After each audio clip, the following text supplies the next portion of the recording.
Leitura do livro A Pequena Flor do Campo, psicografado por Luiz Gonzaga Pinheiro. Capítulo 9.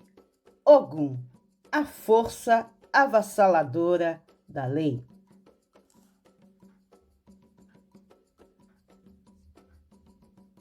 Inicio este capítulo dizendo que, mesmo com 40 anos dirigindo reuniões de desobsessão, ainda não havia estado no meio de uma batalha como a que foi travada na defesa da pequena Hortência. Primeiramente, é necessário dizer que os espíritos são solidários em seus trabalhos de libertação.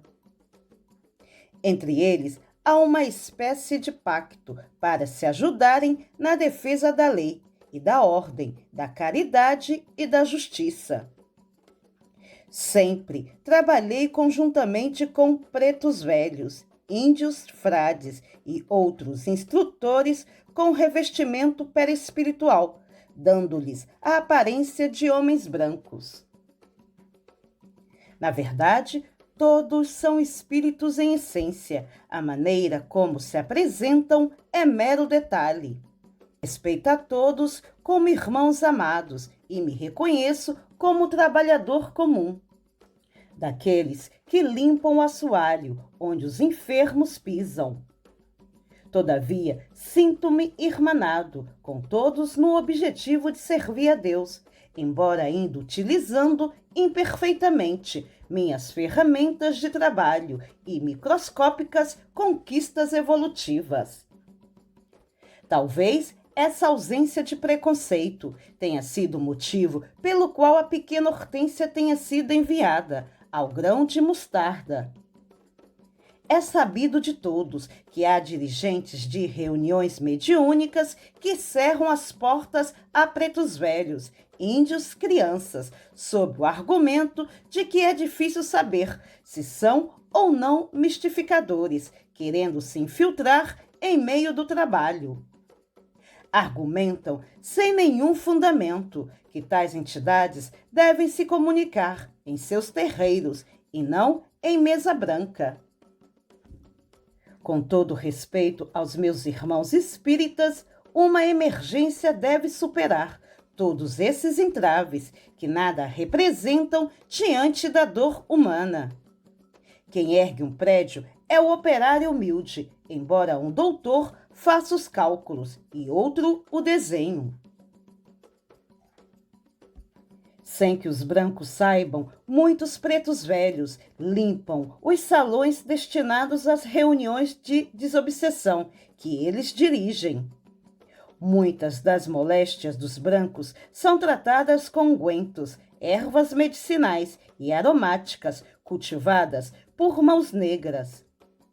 Por trás do véu que cobre a limitação visual humana, espalham-se guerreiros, na maioria das vezes índios, que trazem os obsessores até a reunião. Antecede o diálogo com o obsessor, uma captura, pois geralmente obsessores não atendem a convites formais. Ninguém trabalha sozinho, nem mesmo Deus dispensa seus ajudantes. Doutor Bezerra de Menezes não pega a pulso nenhum obsessor, mas um guerreiro, seja índio ou branco, faz isso para ele. O médico dos pobres não se limita a atender apenas enfermos oriundos de centros espíritas, mas vai ele mesmo a centros de umbanda, templos católicos, tendas indígenas e favelas infectas. Para espíritos valorosos como este doutor branco, a dor não obedece fronteiras. Deus não se interessa por rótulos doutrinários. A cor da pele nada diz sobre a luz do espírito, e todo trabalho honesto é digno de ser realizado. Contudo, quem vai ao campo minado, arranca o perverso das cavernas escuras, enfermos da lama pútrida, invade trincheiras de arma em punho, são os guerreiros. E isso não diminui nem causa desprestígio aos mentores que, se quisessem, adensariam seus perispíritos e iriam até as furnas, fazendo eles mesmos o desgastante trabalho. Todavia, quem poderia imaginar o meigo Bezerra de Menezes empunhando uma espada e invadindo um antro de espíritos maus, subjugando-os? Para os que pensam que isso é falta de caridade, é bom lembrar de que há espíritos que não têm o mínimo respeito pelo Evangelho e que só obedecem a alguma ordem mediante o uso da força, única linguagem que entendem. Tal linguagem, a disciplina férrea, falam os guerreiros. Eles têm habilidade em batalha, experiência em táticas de guerra, afinidade com este tipo de trabalho. Estranhamente, o amor a Jesus pode ser expresso através da força e da disciplina dos guerreiros. Por isso, os bons espíritos os apadrinham e com eles contam para os serviços que exigem o fogo abrasador das batalhas. O guerreiro é a força que faz tremer a horda de malfeitores. Quando ele invade um antro qualquer onde a maldade governa, seu batalhão treinado, sobretudo mentalmente, impõe a ordem e o respeito às leis, pois limpa a área, destrói as construções mentais existentes, ou as restaura, dando-lhes a beleza que deve imperar nas terras do Senhor da vida. Não há maldade ou vingança, crueldade ou indiferença na atuação dos guerreiros do bem. Apenas amor e fidelidade àquele que tudo governa. Eles atuam com justiça e misericórdia, fazendo o que é necessário, à semelhança de um médico que extirpa um tumor para salvar um órgão. Guerreiros que se posicionam ao lado da justiça são necessários em todos os mundos de provas e expiações, como necessários são os missionários que deles se servem. Médiuns e doutrinadores devem acompanhar a disciplina dos guerreiros, cuja função é zelar pela harmonia e produtividade do grupo. Tal como a semente necessita de adubo e água para se transformar em árvore frondosa, a mediunidade exige estudo e disciplina para gerar os frutos que dela se espera. Ao médium não se decreta santificação imediata, mas aconselha-se fidelidade ao compromisso assumido e progresso contínuo em sua missão. Pois como o mofo e a traça rondam o livro sem uso, a indisciplina e a falta de estudo agridem a mediunidade, tornando-a inoperante e fonte de perturbações indesejáveis. A mediunidade é, portanto, uma missão, e sua aplicação está ligada ao suor, do que ao deleite ou à curiosidade. Que se apressem aqueles que a possuem, de forma ostensiva, a mantê-la firme e afiada, sob pena de ter em mãos um instrumento acusatório, que fatalmente servirá como prova para sua própria condenação, se não praticarem para o bem.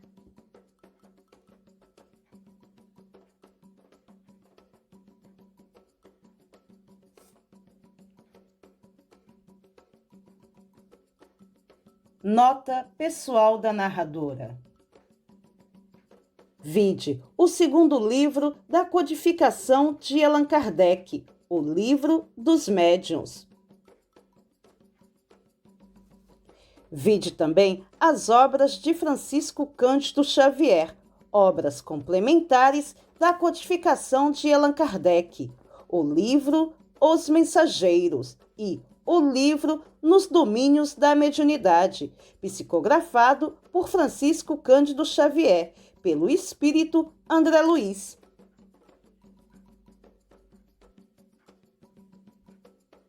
Estas obras estão disponíveis em audiobook no canal da TV Alvorada Espírita, no programa Espírito da Letra, narrado por André Luiz Ruiz. Também disponíveis em formato radionovela, no canal do Grupo Jericó, narração de Rodrigo Severo. Médium é toda pessoa que sente, num grau qualquer, a influência dos espíritos. Pode-se, pois, dizer que todos são mais ou menos médiuns. Allan Kardec.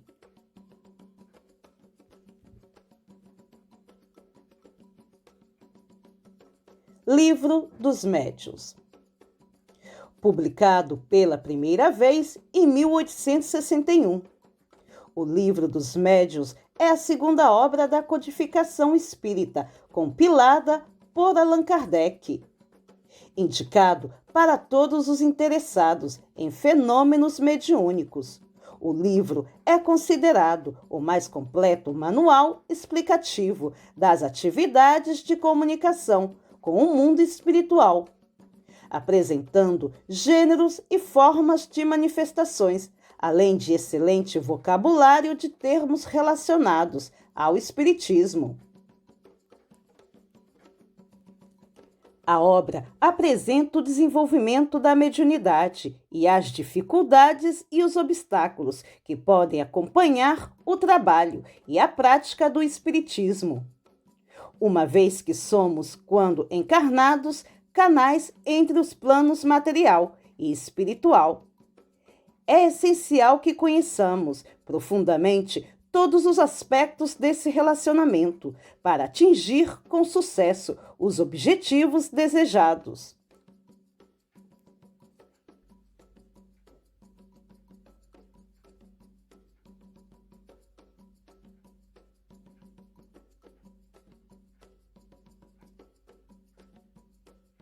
Iniciamos a reunião com rápido desprendimento de 2 médiuns a um local de atmosfera asfixiante.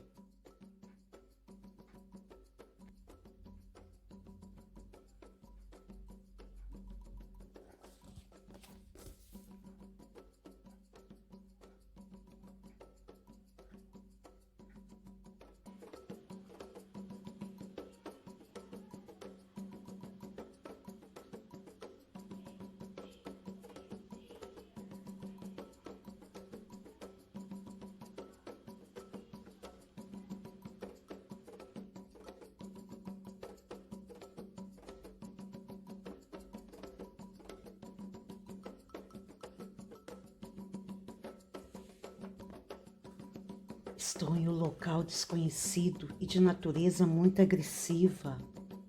É uma espécie de casa grande, fazenda ou coisa parecida. Estamos sob a proteção de Tibiriçá e de alguns guerreiros. Não sei ainda o que temos a fazer, mas a ordem é para subir os degraus e adentrar o recinto. Aqui dentro, a atmosfera muda para pior. A aparência é de uma clínica clandestina de abortos, pois há macas, sangue pelo chão, aparelhos médicos utilizados em locais adaptados para esta finalidade. Passamos mal. Locomovemo-nos com dificuldade. As ânsias de vômitos são constantes, mas prosseguiremos. Vejo 3 entidades de aspecto repelente. 2 delas são magras, como varas, e a outra se metamorfoseia a cada instante.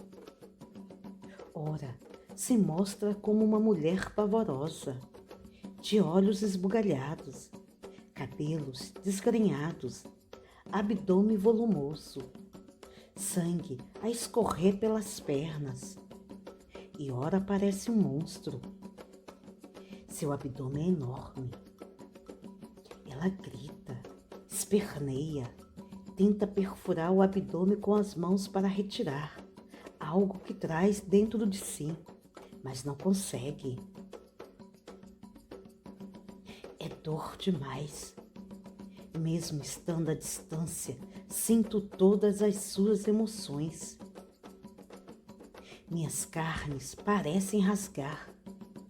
Sinto repuxos no abdômen, como se algo estivesse forçando uma saída. As dores são superlativas. Ela odeia crianças. O que existe em seu ventre é obra do demônio, diz ela. Veja agora alguém, trajado grosseiramente como um médico. Seu aspecto é de louco. Deve ser um cientista que enlouqueceu, fazendo experiências macabras. Ele gargalha sem motivos, treme, tem trejeitos e esgares. Sua bata está suja de sangue e no lugar dos seus olhos vejo apenas 2 buracos negros. Ele pega uma espécie de fórceps e introduz na mulher grávida, retirando de dentro dela restos humanos. Acredito que esses restos que ele extrai da mulher sejam formados por material modelado pelo seu pensamento enlouquecido. Ele toma esse material ensanguentado e joga em um quarto onde estão outras mulheres prisioneiras. Não sei se você entendeu o que eu quis dizer. Ele não retirou as crianças. Já sei que são crianças que a mulher tem no útero, que se alojam no ventre da mulher, mas um material ensanguentado, como restos de placenta ou coisa parecida. Com seu pensamento viciado nesse gesto, penso que ele materializou por força de sua vontade uma pasta sanguinolenta.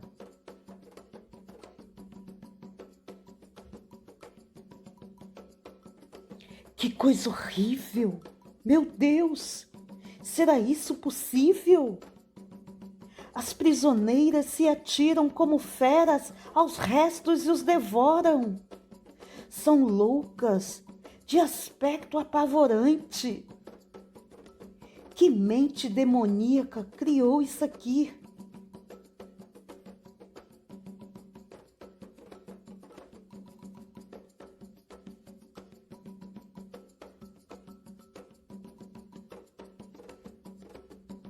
Os 2 médiuns continuavam com muita dificuldade para respirar, com náuseas, ameaçando vomitar a qualquer instante. Impensadamente, um deles disse: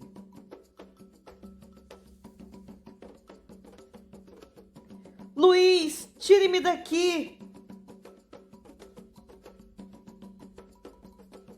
Para animá-los e afastá-los do foco daquelas cenas macabras, tentei o diálogo.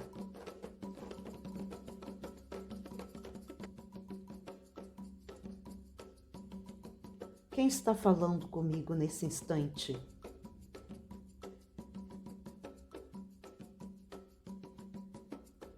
Somos nós 2. A entidade já se apossou de mim e seu peso parece dominar-me. Isso não pode acontecer.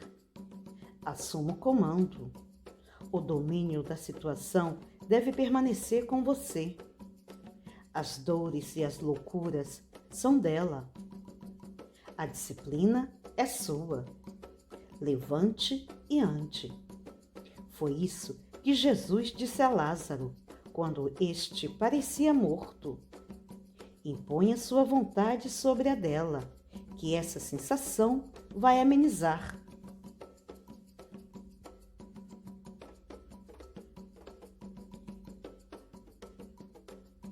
Foi então que o doutor apossou-se de vez do médium.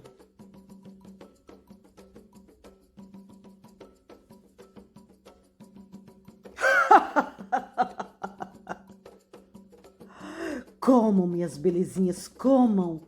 É carne. Matem a fome. Estragar alimento é pecado.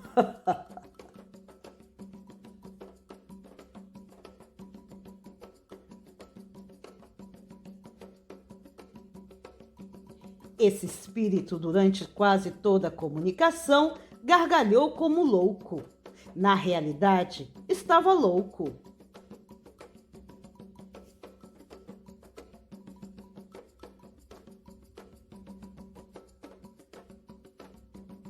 É você o responsável por este recinto?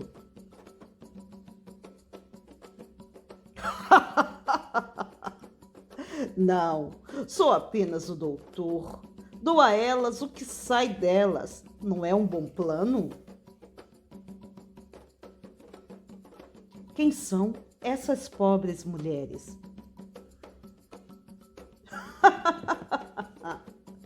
Gente que matou os filhos. Gente que comia os filhos. Gente que se matou com medo do fogo do inferno. Quem comanda esse matadouro?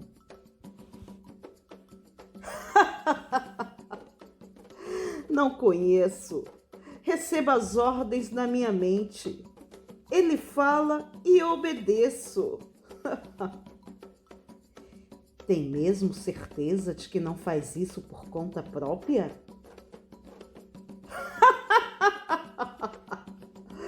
Já disse que não. Ele me dá ordens à distância. Ouço a voz, mas não sei quem me comanda. Eu só ouvi uma vez, quando estava pendurada em uma corda. Eu pensava que estava morto, mas ele me ordenou: saia daí, tenho trabalho para você.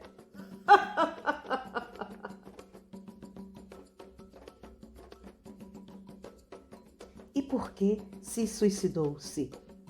Era o médico que fazia abortos?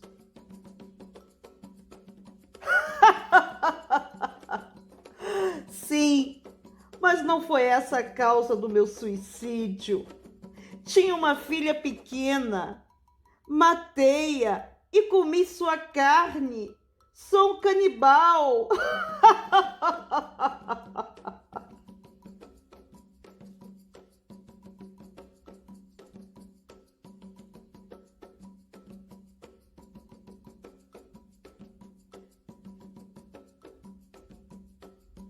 Ao começar a relembrar do passado, o comunicante foi entendendo a extensão do seu drama. Talvez por estar se libertando do comando hipnótico daquele que o recrutara. Falando mais pausadamente, foi cessando de gargalhar. Não quero me lembrar desse fato. Lembrar é o primeiro passo para a sua libertação. Eu me alimentava de carne humana, da carne macia dos bebês que matava. Recorda-se de como ele o abortou? Agora sim, estava em casa ruído pelo remorso quando ele entrou e disse: está vendo aquelas cortinas? Tire uma e põe ali. Amarre, enrole no pescoço, pule. E eu pulei. Sua loucura está passando. Terá que seguir com os guerreiros para um longo tratamento.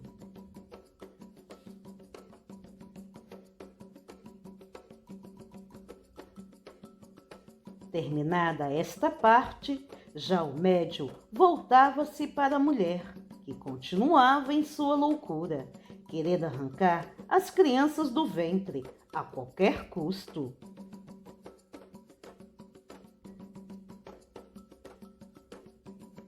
Tenho nojo de crianças. Quero matá-las. São filhas de Satanás. Sai de dentro de mim, podridão. Tudo que não presta está dentro de mim. Filhos de estupro. Tire essa desgraça de dentro de mim. Sai, Satanás. Você vai sair nem que eu rasgue minha barriga toda.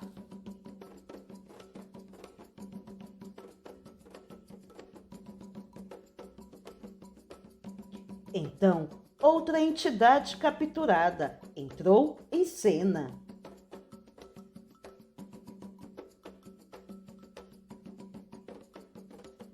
As crianças devem permanecer onde estão. Se tocarem no meu serviço, vão parar na barriga dela também.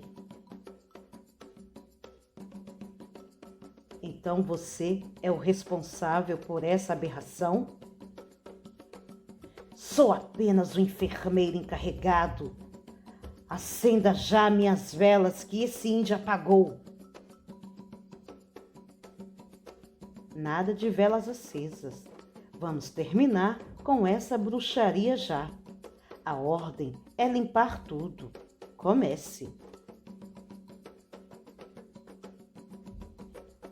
Eu não vou me condenar. Se quer desfazer, desfaça você mesmo. Você já se condenou quando iniciou isso. Agora termine o parto, antes que a minha paciência encurte.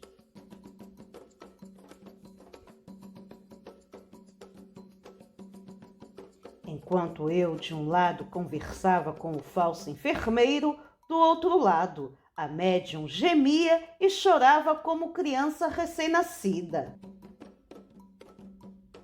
Tenha pena de mim, você vai me prejudicar.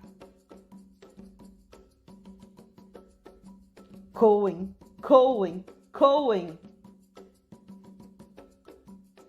A médium ia dando passagem às crianças, uma de cada vez, para que recebessem um choque anímico.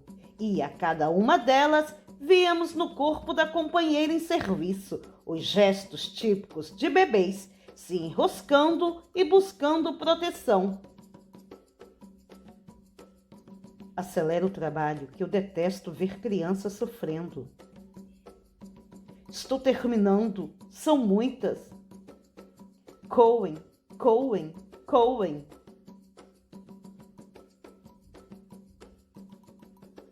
Quando o falso enfermeiro terminou seu trabalho e foi aprisionado, os médiuns estavam exaustos.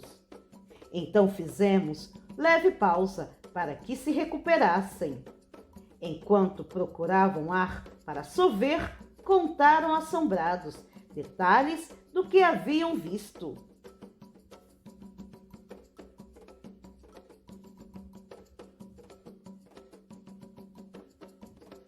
O que vimos aqui parece loucura.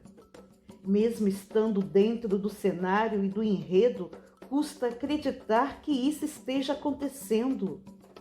Dentro da barriga da mulher existiam vários espíritos reduzidos e feitos prisioneiros. Foram retirados um a um. Como cabiam tantos, não sei explicar. Agora ela está em torpor. Concentre-se no trabalho, pois ele ainda não acabou.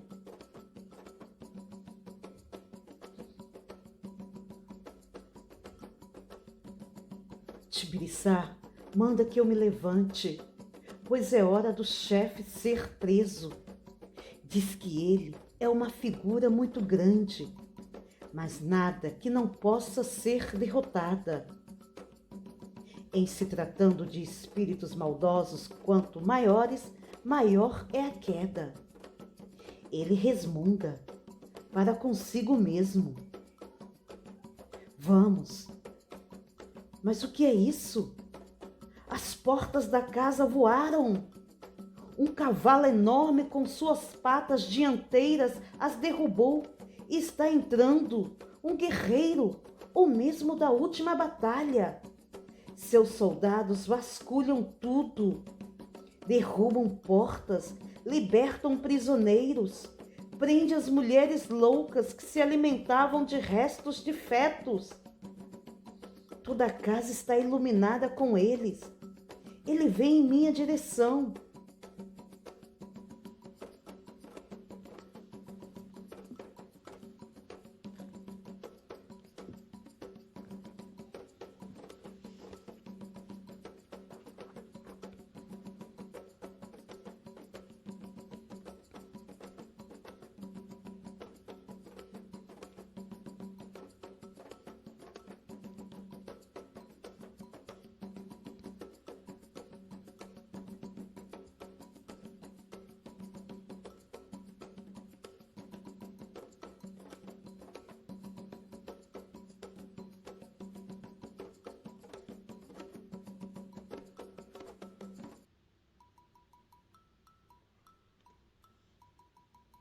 Se meu pai Ogum, vencedor de demanda,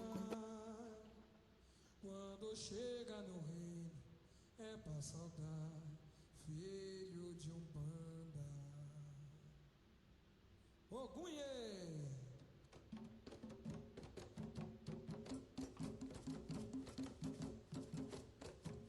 Se meu pai é Ogum, vencedor de demanda, quando chega no reino é pra saudar, filho de Umbanda. Se meu pai é Ogum, A luz chegou nessa casa. Quando Ogum chega, a treva bate em retirada. Quem se atreve a me enfrentar?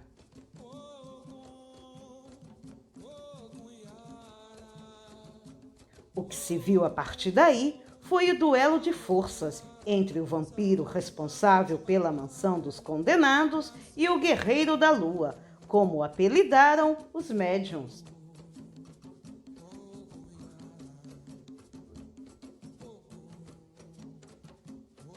Quem você pensa que é? Você não é ninguém. Vai ficar cada vez menor.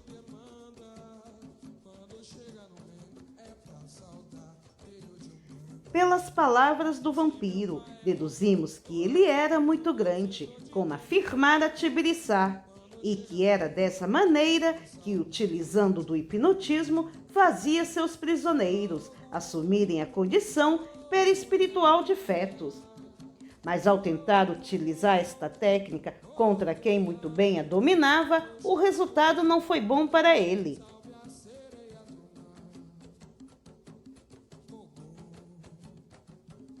Abre tua mente.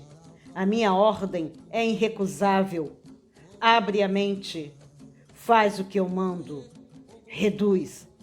Torna-te pequeno. Teu poder não existe diante de Ogum. Derruba as asas. Fixa teu pensamento em mim. Não se afaste. Sai, escuridão. Limpa, limpa, limpa.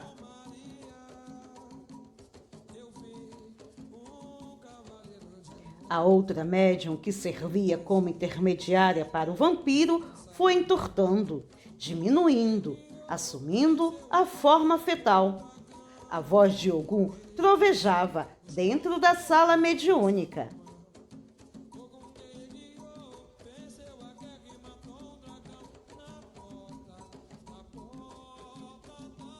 Vamos limpar a sujeira que ele fez, colocar cada coisa em seu devido lugar. Chega de desordem. O momento de parar é agora, porque ele assim quis. Basta uma ordem dele para que toda a tempestade se acalme. Não há monstro que não seja domado. Não há sujeira que não possa ser lavada. Nem o mal que não encontre remédio. Eu sou aquele que pode, porque fui enviado por seus ajudantes para restabelecer a ordem. Eu sou obediente, como prometi e fiz. Chega, cada coisa deve voltar ao seu devido lugar.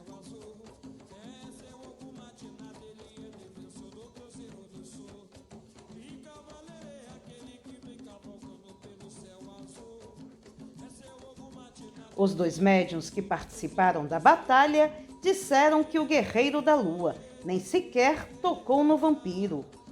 Enquanto falava, as coisas aconteciam. O vampiro foi reduzido perispiritualmente. Um dos soldados o levou nos braços para alguma região que desconhecemos.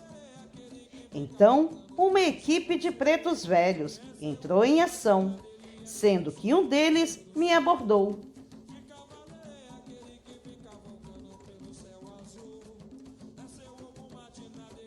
Meu filho, já pode fazer a reza, pois vamos levar seus trabalhadores para limpar.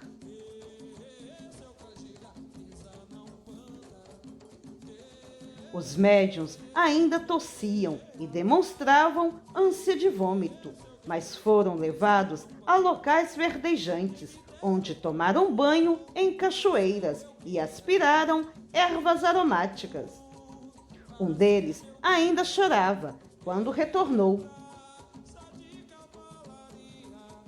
Os pretos velhos limparam nossos corpos, nossa sala, espalharam ervas cheirosas no ambiente, enquanto proferíamos a prece final. Foi uma batalha dura, disse um deles. Necessária, argumentou um segundo. E a favor do bem, finalizou um terceiro. A mãe de Hortência perseverava no estudo, no Evangelho, em trazer a pequena Hortência para tomar passe. Gradativamente, ela melhorava. Deus, através dos seus auxiliares, os bons espíritos, limpava o terreno para que a pequena flor do campo vicejasse e espargisse o perfume que, enfim, começava a exalar de si mesma. Com seu cavalo marinho ele vem saravar.